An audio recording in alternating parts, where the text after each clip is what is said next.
नमस्कार दोस्तों, OTT platform की इस रंगीन दुनिया से तो आप अच्छी तरीके से परिचित होंगे, जिसमें आप अपने मनपसंद के अनुसार कुछ भी देख सकते हैं, कभी भी देख सकते हैं और कहीं भी देख सकते हैं, जिसके ऊपर सेंसर बोर्ड का ना तो कोई रेस्ट्रिक्शन है ना ही कोई रेगुलेशन है।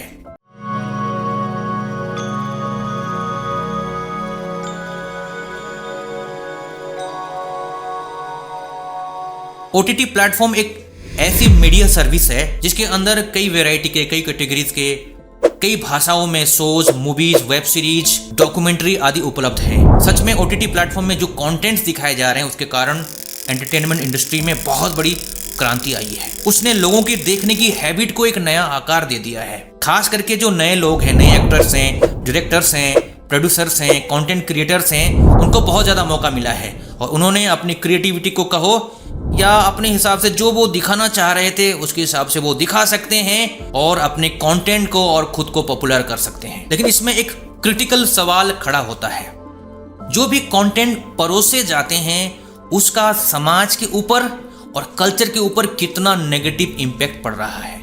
जो एक ट्रेडिशनल वैल्यू है, जो एक फैमिली का बॉन्ड है, जो पारिवारिक बंधन है, जो एक सामाजिक व्यवहार है, सांस्कृतिक व्यवहार है, उसके ऊपर उसका कितना नेगेटिव इम्पैक्ट पड़ रहा है। जो चीज जितनी गुलाबी दिखती है ना, असल में क्या उतनी गुलाबी होती है? कंटेंट जगत में ओटीटी के माध्यम से जो इतना बड़ा बूम आया है, क्या उसका कोई डार्क साइड है? ये सवाल खड़ा होता है। तो इस वीडियो में हम ओटीटी प्लेटफॉर्म में दिखाए जा रहे कंटेंट के अंधेरे वाला पक्ष और साथ में उसके भविष्य के ऊपर विचार करेंगे। नंबर 1, पहले क्या होता था?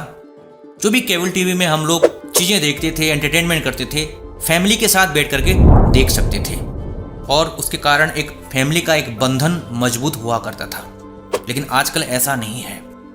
आजकल फैमिली के साथ आप कुछ भी नहीं देख सकते, क्योंकि कंटेंट में इतनी ज़्यादा सेक्सुअलिटी है, इतनी ज़्यादा वल्गरिटी है और वायलेंस है, इतनी अमर्यादित चीज़ें हैं। जैसे कि हम सामाजिक बंधन में जीते हैं, पारिवारिक बंधन में जीते हैं, जैसे रिलेशनशिप बाप बेटी, माँ बेटा, भाई बहन, भुआ भतीजा, ससुर और बहू आदि जितने भी रिलेशनशिप होती है, रिलेशन है, उसको इतना भद्दे तरीके से प्रेजेंट किया जाता है, उसको इतनी विकृत की जाती है, उस संबंध को इतना विकृत किया जाता है और सेक्सुअलिटी के ग्राउंड में उसको पेश किया जाता है। उन सब चीजों को आप सपने में भी देखने के बारे में सोच नहीं सकते। पर आश्चर्य होता है कि ऐसी चीजों को भी लोग देख रहे हैं।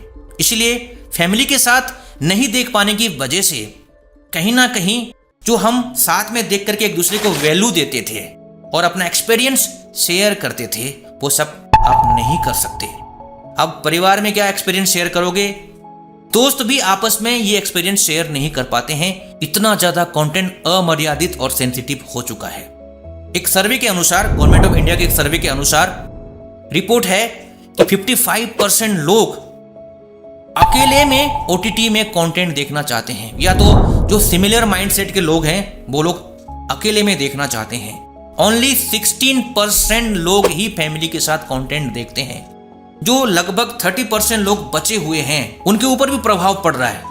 अब ऐसा नहीं समझ सकते कि वो देख नहीं रहे हैं, भले ही वो कंप्लीटली ओटीटी को नहीं देख रहे हैं, कहीं ना कहीं से जुगाड़ हो जाता है। जैसे कि सोशल मीडिया से, व्हाट्सएप से, टेलीग्राम से, फेसबुक से, यूट्यूब से, कहीं इधर उधर से जुगाड़ हो जाता है। वो भी इस चीज से बचे नहीं है। तो 100% हम ये कह सकते हैं कि सबके ऊपर ओटीटी प्लेटफॉर्म के कंटेंट का प्रभाव पड़ चुका है। नंबर 2, जो एक कल्चरल वैल्यू होती है, जो हमारी कल्चर है, भले ही भारतीय कल्चर में बहुत परंपराएं हैं, उसके साथ साथ एक एकता भी है। तो जिस तरीके से हम लोग जीते हैं, खाते हैं, पीते हैं, उठते बैठते हैं, या पूजा करते हैं, या धर्म को फॉलो करते हैं, उन सब चीज़ों को ओटीटी प्लेटफॉर्म के कंटेंट के माध्यम से वायलेट किया जाता है, उसको टेम्पर किया जाता है, उसका एक विकृत रूप दिखाया जाता है, उसकी एक अलग छवि दिखाई जाती है, जिसका साइड इफेक्ट ये है कि आज की जो जनरेशन है, जिस तरीके से देखना चाहिए, जितना रिस्पेक्ट करना चाहिए, जितना अपने कल्चर को अप्रिशिएट करना चाहिए, जितनी उसकी वैल्यू समझनी चाहिए,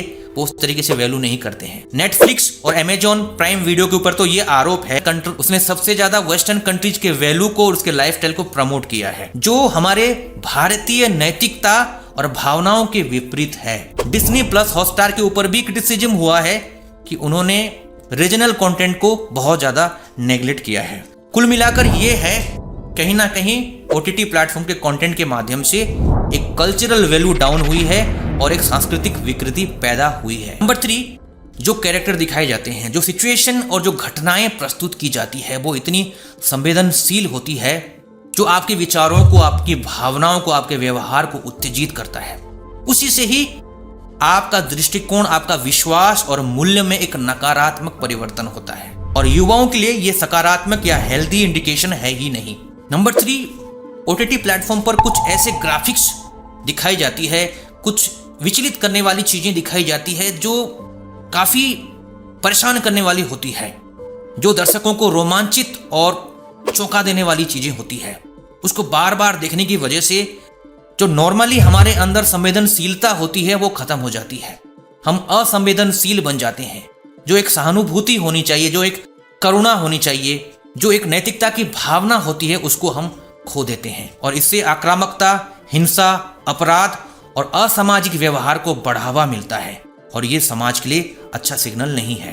क्योंकि जो भी कुछ हम देखते हैं या युवा देखते हैं उसको नकल करते हैं और उसको सही ठहराने के लिए कई प्रकार के आर्गुमेंट करते हैं और इसी प्रकार पूरा देश जो है सुन्न और उदासीन होता जा रहा है।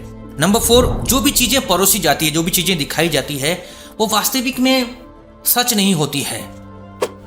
नॉर्मली जो लाइफ जीते हैं हम, जिस लाइफ में एक इमोशन होता है, एक बंधन होता है, एक मर्यादा होती है, उसी से ही रेफरेंस लेकर के, उसी से ही आइडिया लेकर के कहानी बनाई जाती है और उसको अवास्तविक तरीके से बढ़ा चढ़ा करके, उसको मसालेदार बना करके प्रेजेंट किया जाता है। मैक्सिमम टाइम नस्ली चीजों को, अपराध को, भ्रष्टाचार को या जो सेक्सुअलिटी है उसको नॉर्मलाइज करने का प्रयास किया जाता है। इससे विचारों की विकृति पैदा होती है।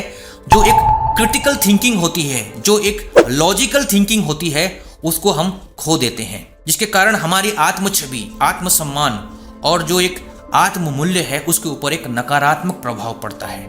ऐसा इसलिए होता है क्योंकि जो भी चीजें हम देखते हैं उसके साथ हम खुद को कंपेयर करने लग जाते हैं। फिर क्या होता है, या तो हम अपने आप को हीन सोचने लग जाते हैं या सर्वश्रेष्ठ मानने लग जाते हैं, जिसका संबंध वास्तविकता के साथ होता ही नहीं है। लास्ट में कहना चाहूंगा, कुछ वेब सीरीज होते हैं, कुछ एपिसोड्स होते हैं, इतना अट्रैक्टिव होता है, इतना सेंसिटिव होता है, या आप कहो सेंसुअल होता है, जिसको देखने के चक्कर में हम नॉर्मल लाइफ को नेग्लेक्ट करने लग जाते हैं, नॉर्मल रिलेशन को नेग्लेक्ट करने लग जाते हैं, या नॉर्मल सामाजिक जिम्मेदारियों को या पारिवारिक जिम्मेदारियों को या पर्सनल रिस्पॉन्सिबिलिटी को भी हम नेग्लेक्ट करने लग जाते हैं। उसका साइड इफेक्ट हम भुगतते हैं, जैसे कि नींद की कमी, आंखों पर तनाव बढ़ जाता है, डिप्रेशन बढ़ जाता है, चिंताएं बढ़ जाती है। इतना सब कुछ होने के बाद भी हम उसको इग्नोर करते हैं और कंटेंट के प्रति एडिक्टेड हो जाते हैं। तो ये एक कंटेंट एडिक्शन पैदा कर रहा है। तो सोचने वाली बात है कि OTT प्लेटफॉर्म में जो भी कुछ कंटेंट दिखाए जा रहे हैं, अगर उसके ऊपर कोई रूल्स एंड रेगुलेशन नहीं आता है तो हम एक अंधकारमय भविष्य की परिकल्पना कर सकते हैं। इस प्रकार हम एक सुखी, सम्मानित और संतुलित समाज की अपेक्षा भी नहीं कर सकते। ये तो मेरा विचार है। आप लोगों का इस विषय में क्या विचार है, जरूर आप लोग कमेंट में बताइए। अगर आपको ये वीडियो पसंद आया है तो जरूर इसे शेयर करें। मिलते हैं नेक्स्ट इंटरेस्टिंग वीडियो में।